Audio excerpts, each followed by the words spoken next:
Ang ngalan ko ay Lakan Leo. Tawagin niyo akong guro dahil may tuturo ko sa inyo. Makinig kayo.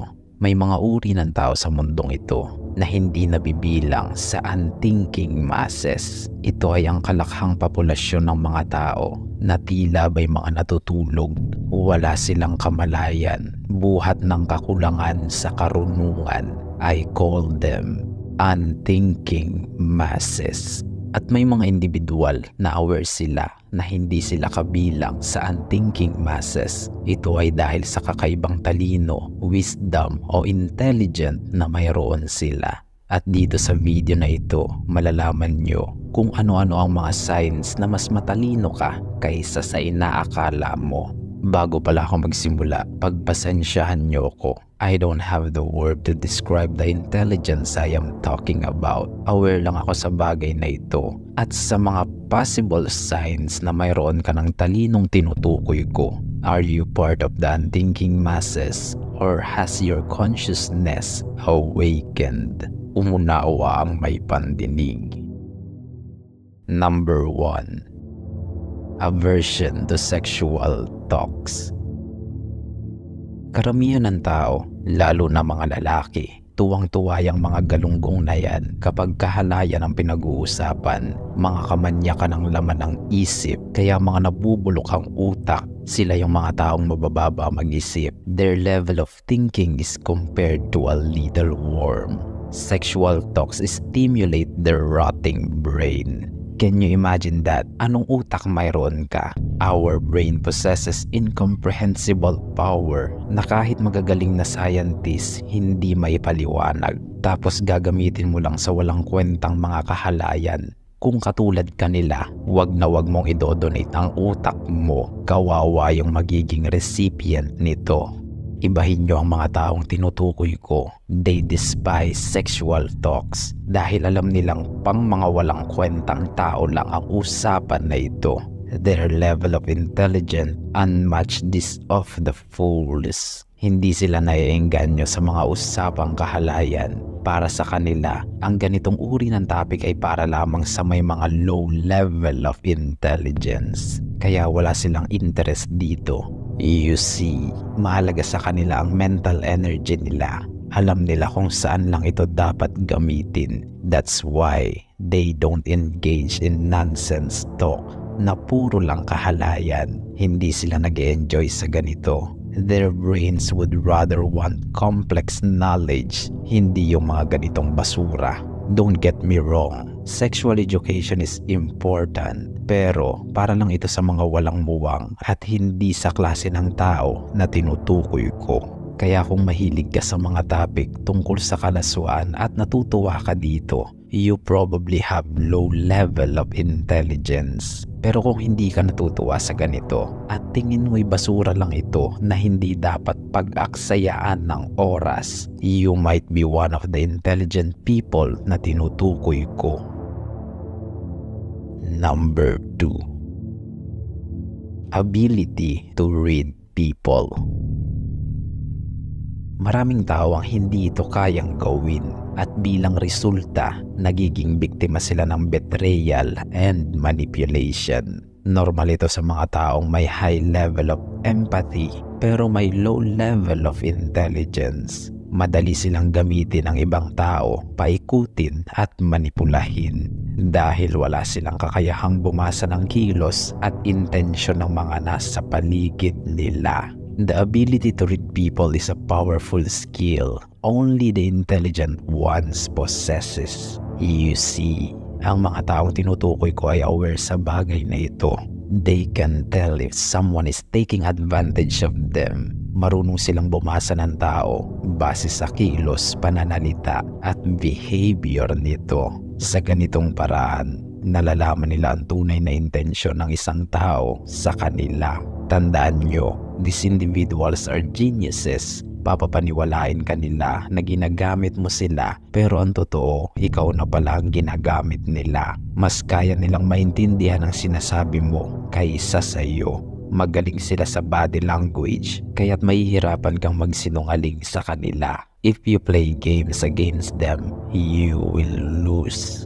They can read all your moves. Naiisip nyo ba kung gaano kadelikado yan? Palibhas ay napakarami yung mga utak galunggong, mga sabay sa agos ng tubig at ignorante sa paligid. If you can read people, ibig sabihin, mas matalino ka kaysa sa inaakala mo. Pagyamanin mo yan dahil hindi yan mananakaw ng ibang tao sa iyo. If you have the ability to read people, you are not part of the unthinking masses. Number 3. Inquisitive behavior. Ang salitang inquisitive ay kasing kahulugan ng salitang curious, ngunit mas malalim. You see, ang mga taong matatalino ay likas na mausisa sa mga bagay-bagay. Marami silang tanong na hinahanapan ng sagot. They seek answers to understand things, unlike those whose mind is rotting. Hindi gaya ng mga galunggong na walang pakialam sa paligid. Ang mga taong tinutukoy ko ay uhaw sa karunungan at awareness. Sila yung mga taong patuloy na nag-i-invest sa karunungan. They learn continuously to expand their knowledge. Dahil alam nila na ang karunungan ay sandatang hinding-hindi mananakaw sa iyo ng kaaway.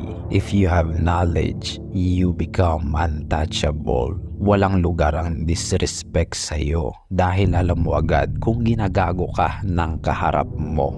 Ang mga taong ganito, they have a dangerous mind. Wag na wag nyo silang i-expose sa mga bagay na pwede nilang gawing sandata laban sa inyo. Anong ibig kong sabihin dito? Makinig ka. Ang ganitong mga tao, may mga kakaibang intelektual na kakayahan. Sila yung mabibilis matuto kapag na-expose sa isang bagay.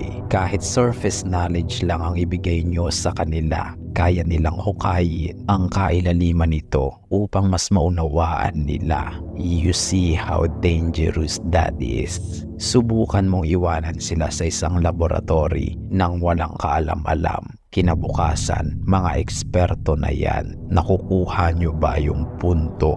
At isa pa pala, inquisitive people don't accept reality as it is. They always ask, why is that? Unawain nyo ito.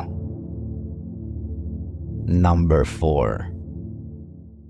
Small circle of friends.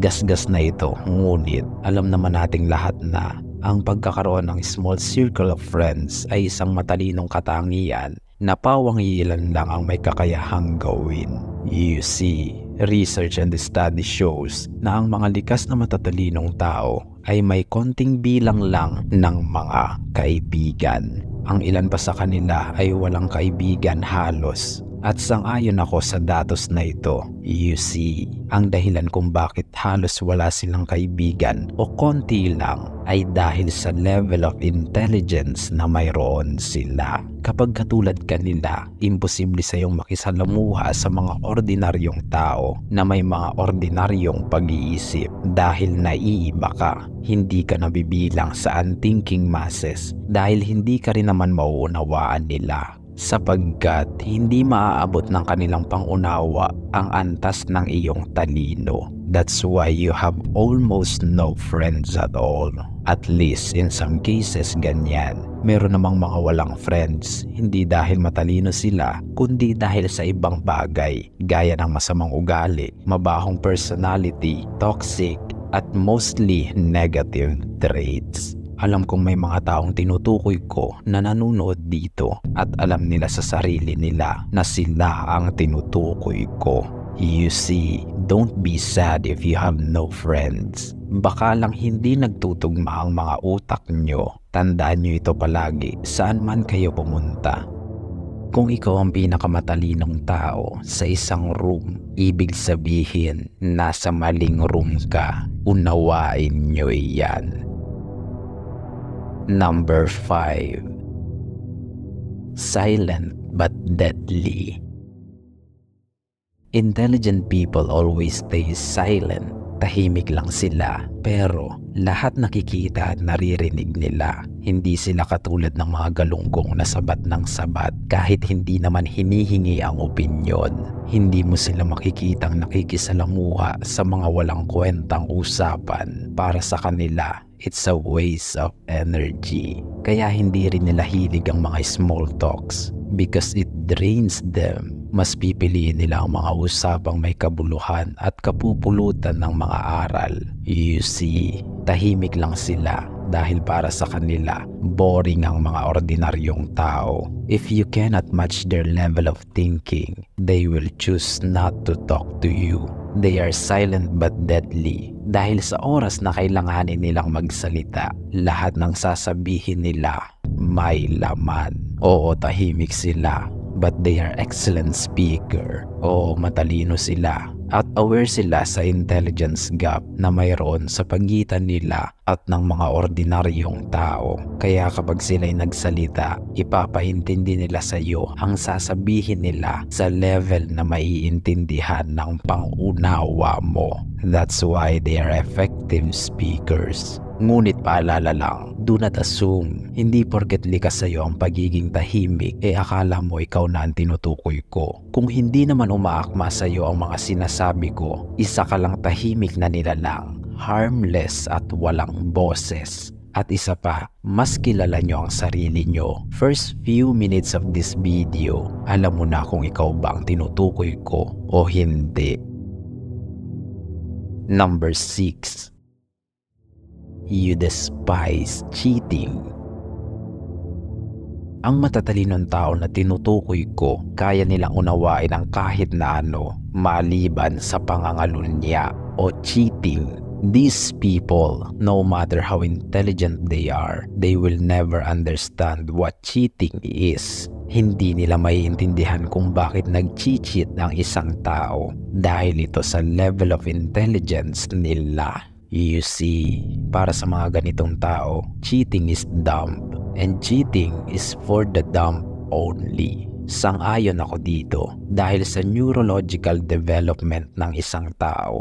Makinig kayo, ganito yan. Kung mura at bata pa ang utak mo, ang hilig lang nito ay magliwaliw. You want to stimulate your brain to find emotions dahil wala kang ibang gustong gawin.